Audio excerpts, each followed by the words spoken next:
On our anniversary, I refused to give 5 million for a house for my mother-in-law. My husband went berserk, threw a chair at the wall, threw a cake on the floor and, clenching his fist, yelled, "Give me the money or get out of my house." I ran away in tears, but in the morning, when my husband returned with his mother, they were stunned by what they saw. And before we continue, please write what country you are from and how old you are.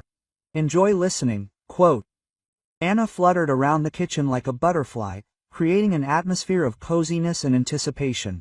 Today is their anniversary. 5 years since her wedding with Oleg.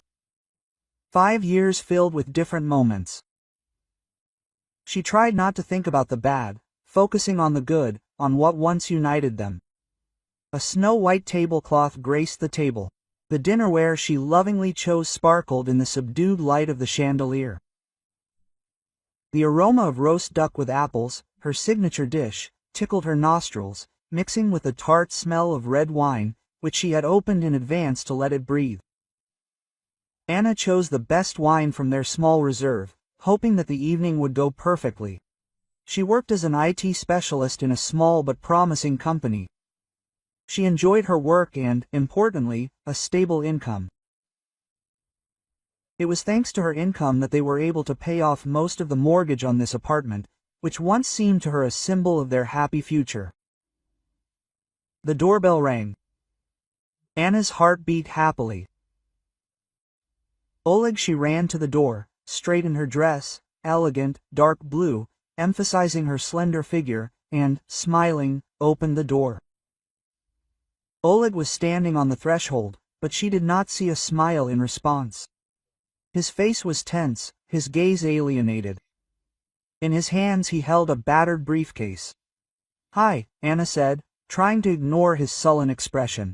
"Happy anniversary, darling." Oleg walked silently into the apartment, throwing his briefcase on the couch. Without undressing, he headed to the kitchen. "Did something happen?"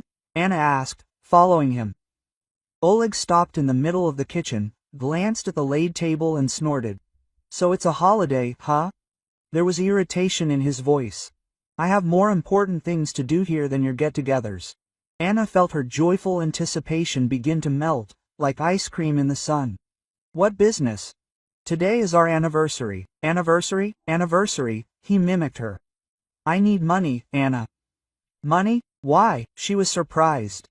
Her mother needed 5 million. Anna was taken aback. 5 million was a huge amount. It was almost all her savings, which she had been saving for years, dreaming of her own house outside the city. "Oleg, are you kidding? Where did I get that kind of money?" "What do you mean, where? Do you have savings?" "I know. It's my personal money, Oleg." "I was saving it for a mortgage, for the future," Anna objected, feeling anxiety growing inside her. "What mortgage? Do you live in my apartment?" Oleg's voice took on a threatening tone. "It's our apartment. We paid the mortgage together." Anna tried to object. But Oleg interrupted her. Quote, "Don't be smart, my mother needs the money. She's done so much for me. You have to help her." "Oleg, your mother is feeling great. She has her own apartment, a pension. Why does she need 5 million? At that moment, Lyudmila Sergeyevna, Oleg's mother, entered the kitchen. She always appeared at the most inopportune moment, as if she sensed where a conflict was brewing.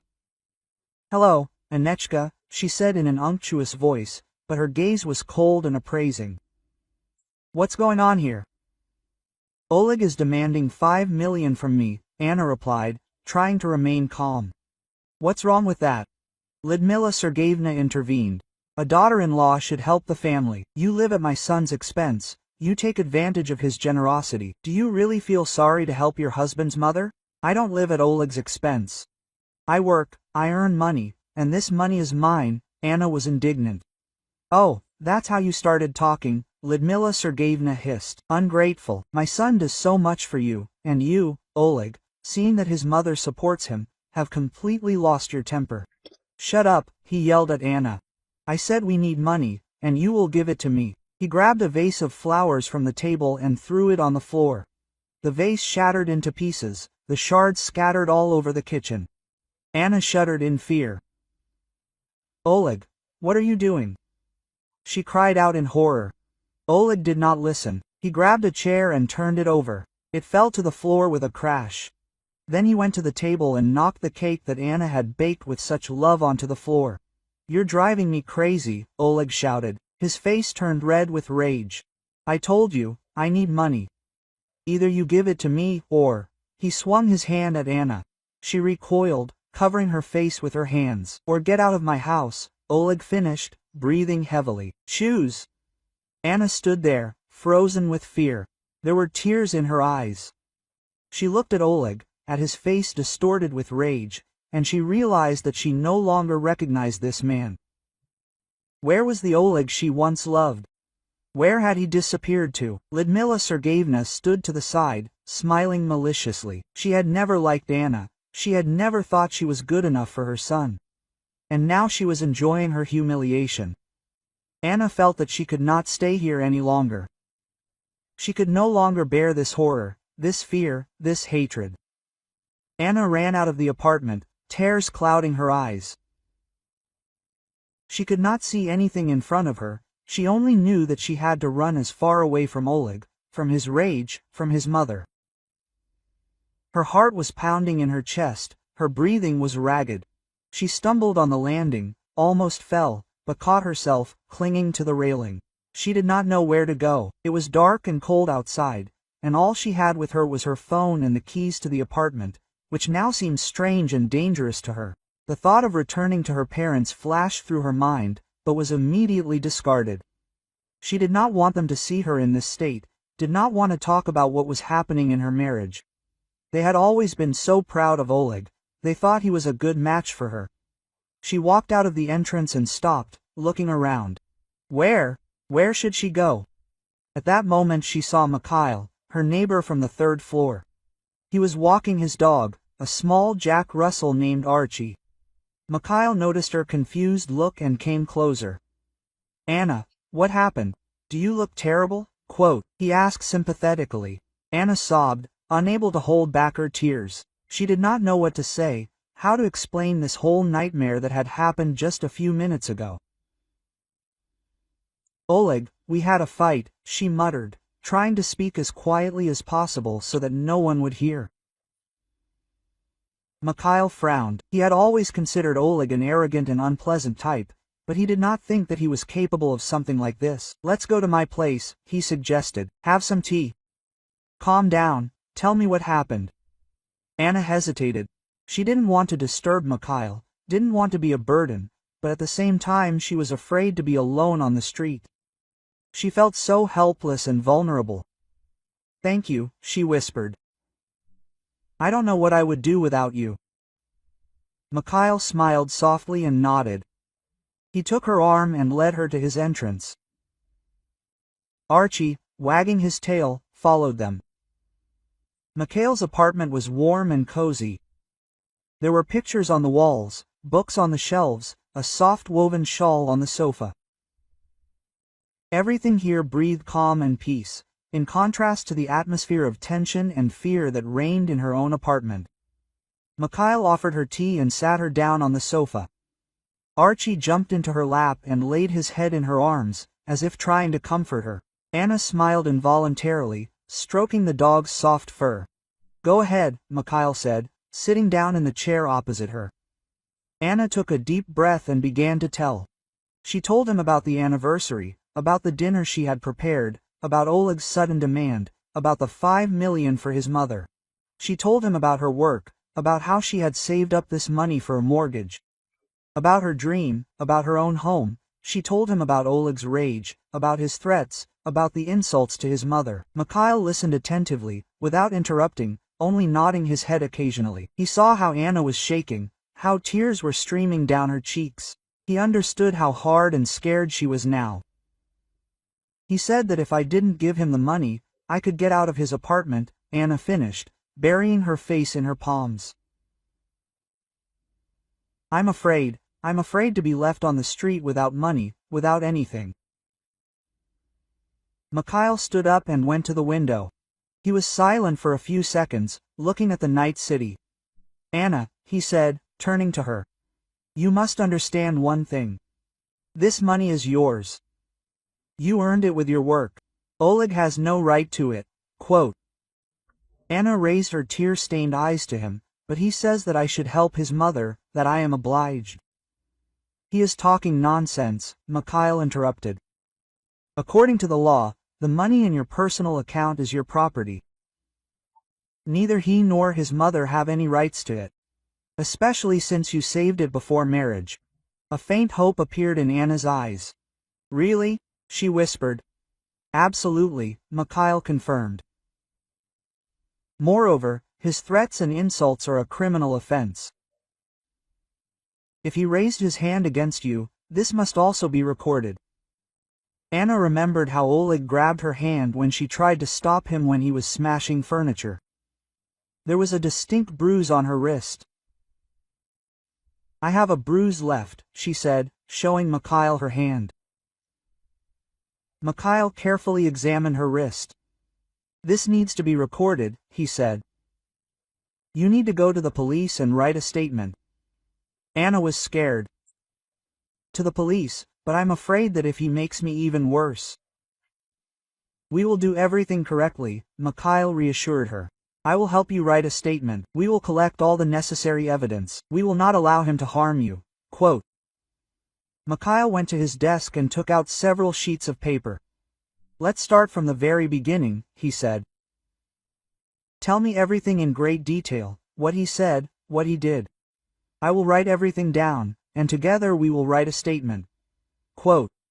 Anna nodded, feeling a faint hope arise in her soul. Hope that she was not alone, that she had someone to turn to for help. Hope that she would be able to protect herself and her rights. She began to tell, and Mikhail carefully wrote down every word she said. Archie lay at her feet, as if protecting her from all adversity. And at that moment Anna realized that she was no longer afraid. She decided to fight for her freedom, for her independence, for her life. And she knew that she had an ally who would help her in this fight. An ally in the person of her neighbor Mikhail, a man who extended a helping hand to her at the most difficult moment of her life. Anna smiled. Thank you, Misha. Really, I don't know what I would have done without you. Nonsense. Neighbors should help each other. Besides, he grinned. It's not every day that you get the chance to watch a real drama from the front row. She even managed to chuckle weakly. The sound was alien, hoarse. The tea warmed her palms, but not her soul. Oleg's face, distorted with rage, surfaced in her memory again, and Lyudmila Sergeyevna's poisonous words rang in her ears. I don't understand, she finally whispered, how it had come to this. We were happy, weren't we, or at least I thought we were. Mikhail leaned forward. His face became serious. Violence doesn't happen overnight. Anna, it's a gradual erosion, a constant emasculation of yourself, your independence. First small concessions, then more, until one day you wake up and realize that you barely recognize yourself. His words echoed with pain. Anna remembered how attentive and charming Oleg had been at first, and then the subtle reproaches began. You don't cook right, you don't dress fashionably, your girlfriends are unworthy. He took over the finances, assuring her that he understood money better, and gradually, imperceptibly, he took complete control. Anna took a deep breath. He always said that he was doing this for me, that he knew better what was right. Classic tactics, Mikhail nodded. Isolate, make dependent, all for the sake of power. Anna talked about the documents and evidence she had. Account statements showing the steady growth of her savings, which Oleg had not touched on. An employment contract with an IT company, a deed for an apartment registered exclusively in her name, a fact that Oleg conveniently ignored. There were even screenshots of messages where Oleg subtly extorted money from her, hiding behind family support. This will come in handy, Mikhail said, pointing to the correspondence. Here you can see a system of pressure, an expectation of financial support. Everything fits together. While they were working, Anna felt a strange sense of strength emerging within her. She had been helpless for so long, entangled in the web woven by Oleg. But now, armed with knowledge and support, She felt for the first time that she was struggling. He always said that I was weak, her voice grew stronger, that I would not survive without him. Mikhail looked at her carefully. He wanted you to believe it, but it is not true. You are not weak, you are smart, on your own, and you have the right to live without fear or humiliation. As the sky turned pink, Mikhail suggested calling the police to document yesterday's attack. It's important to file a report, he explained. Even if they didn't do anything right away, it would be evidence and might deter him from trying again. The thought of meeting Oleg again frightened Anna, but she understood. Mikhail is right. We need to fight. What about divorce? Quote, she asked. The word sounded foreign and heavy. Mikhail nodded. You have a reason for his violence. The weight of the decision fell on her shoulders. Divorce. It meant admitting that her marriage, her dreams had collapsed. But it also meant freedom, the opportunity to rebuild her life on her own terms. Mikhail caught the confusion in her eyes. You don't have to decide right now. The main thing is to remember you. You have a choice. You can end this marriage. You have the right to protect yourself. Anna stood up and went to the window. The city was waking up. Cars honked, people hurried to work. A new day, a new beginning. I want a divorce, she said firmly. I'm tired of being afraid. I'm tired of living under control. Quote, Mikhail smiled. Okay, let's get started then. They spent several hours preparing the paperwork, a detailed statement of abuse, copies of financial papers, the first divorce papers. Mikhail explained the legal process, what to expect and how to protect themselves. Before dawn, Anna called the police and reported the attack. The officers arrived a short time later. Anna described in detail Oleg's threats and the ruined dinner. The police officer patiently wrote down her words, assuring her that the complaint would be taken into account for investigation. They took a photo of the bruise on her arm, visible evidence of abuse. When the police left, Anna felt a surge of determination. She was no longer the scared, submissive woman she had been the day before.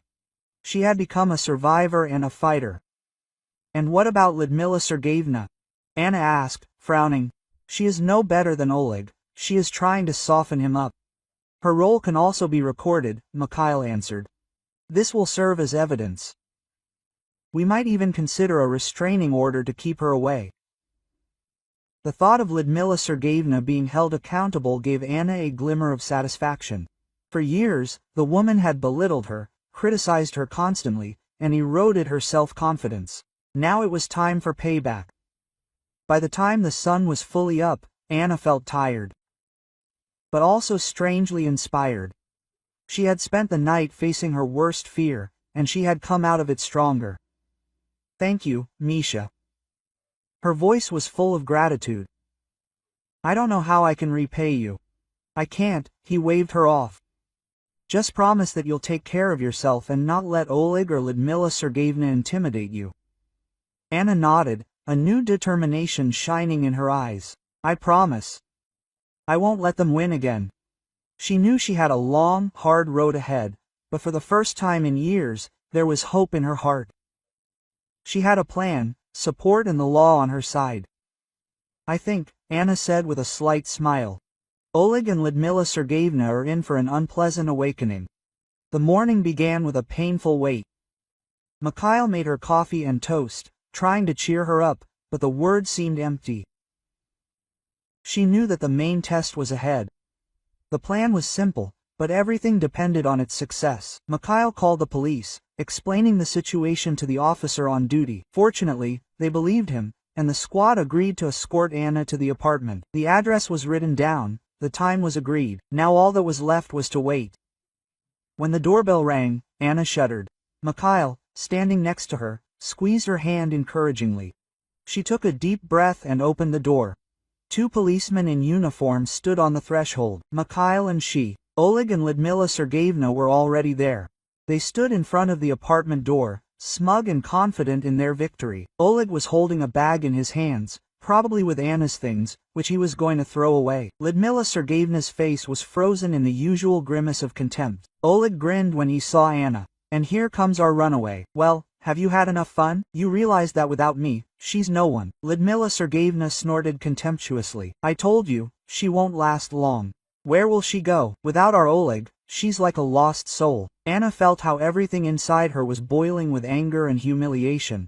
She looked at Mikhail, seeking support. He nodded, urging her not to give up. Quote, I'm not going back anywhere, Anna said firmly, trying to keep her voice from shaking. And you won't get the money. Oleg frowned. We'll see about that. Do you think I'll just leave this like this? Will you regret getting involved with me? He stepped forward, but the policeman blocked his path. Quote, Citizen, please remain calm, the policeman said, looking at Oleg with a stern gaze. We are here in response to a call from citizen Anna. What call? Lyudmila Sergeyevna was indignant. What is going on here? What right do you have to interfere in family matters? I have a statement about threats and beatings, Anna interrupted her, handing the policeman a previously prepared statement. I want this to be recorded. She pointed to her arm, on which a bruise was still visible, left by Oleg during yesterday's quarrel. The policeman carefully studied the statement. Quote, You accuse citizen Oleg of causing bodily harm and threats. Yes, Anna confirmed. I want him to be held accountable for his actions. Oleg turned pale. This is a lie. I never raised my hand to her. She is making it all up. Lyudmila Sergeyevna tried to intervene. Don't listen to her. She's a liar and a provocateur. She wants to slander my son. Calm down, citizen, said the second policeman, turning to Lyudmila Sergeyevna. We'll figure this out. Right now we need to hear both sides. Quote, Mikhail stepped forward. I'm Anna's lawyer. I have documents confirming her ownership of the funds in question. I also have printouts of text messages with threats from Oleg. Quote, he handed the policeman copies of the documents. While the policeman was studying the documents, Anna took another folder out of her bag. And here's the divorce application, she said, handing the papers to Oleg. I don't want to have anything to do with you anymore. Oleg was furious. He snatched the papers from Anna's hands and tore them into small pieces. You won't get a divorce. I won't let you ruin my life. This is just a copy, Anna said calmly. The original is already in court. Oleg's face was distorted with anger and despair. He realized that he was losing control of the situation. His plan, which seemed so simple and foolproof, was crumbling before his eyes. Lyudmila Sergeyevna, usually so powerful and self-confident, seemed to lost the power of speech. She looked at what was happening with a confused look, unable to believe that Anna dared to rebel against them. The policeman finished studying the documents. Oleg, I have to warn you that you may be charged with causing bodily harm and threats. Please come with us to the station to give a statement. What? Oleg roared. Do you want to arrest me? For what? She provoked me herself. All your statements will be recorded in the protocol, the policeman answered. Now I ask you to come with us. Oleg tried to resist, but the policeman quickly twisted his arms and led him out of the apartment. Lyudmila Sergeyevna rushed after him, shouting curses at Anna and Mikhail. When the door closed behind them, silence hung in the apartment. Anna felt how the tension that had been accumulating in her for the past few days slowly receded. She looked at Mikhail, and there were tears in her eyes. Thank you, she whispered. Thank you for everything. Mikhail hugged her. Everything is okay. You did well. You did it. She pulled away and looked around the apartment. She no longer felt like a prisoner here. This was her space, her life. And she was going to do with it as she saw fit. Quote, What now? She asked. Now we need to pack our things and move, Mikhail answered. I'll help you find a new apartment. And we'll need to deal with the divorce process. Anna nodded. Yes, we need to start over. The next day, while Anna was packing her things, Mikhail called a cleaning service to clean the new apartment. He knew that it was important to Anna to leave all the bad things behind. She needed a clean, bright space to start a new chapter in her life. When the cleaners finished their work, the apartment was transformed. It became bright and spacious, without any traces of yesterday's argument. Anna looked at it and felt like a stone fell from her heart. She took a few boxes with her things and left the apartment. Mikhail walked alongside, carrying the rest of the boxes. They went downstairs and went outside. A taxi was waiting for them at the entrance. Mikhail helped Anna load her things, and they got in. "Where are we going?" the taxi driver asked. Anna looked at Mikhail. He smiled and told her the address of the new apartment he had found for her. As the car moved off, Anna leaned back in her seat and closed her eyes.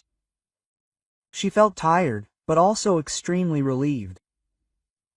She didn't know what lay ahead, but she was sure that she could handle it. She had strength, she had support, and she had faith in herself. She knew that she could build a happy and fulfilling life, free from violence and humiliation.